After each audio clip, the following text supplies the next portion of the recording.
Talaga. Papaano ba ipanganak na muli? Yun ang tanong ni Nicodemo.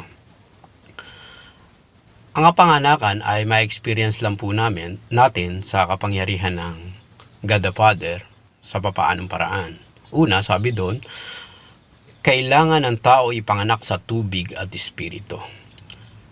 Ang tubig pong binabanggit doon ay simbolo ng salita ng Diyos.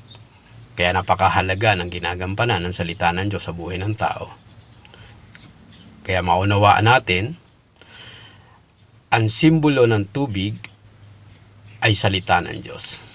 Kaya makikita natin, napakahalaga ng salita ng Diyos. Ano sabi salita ng Diyos? Sa pakikinig at pakikinig at pakikinig ng salita ng Diyos, nagkakaroon ng pananampalataya ang tao. Kaya kung wala ka napapakinggan ng salita ng Diyos, nababasa ng salita ng Diyos, imposible na manampalataya ka sa Panginoon. Ang Panginoon di nakikita.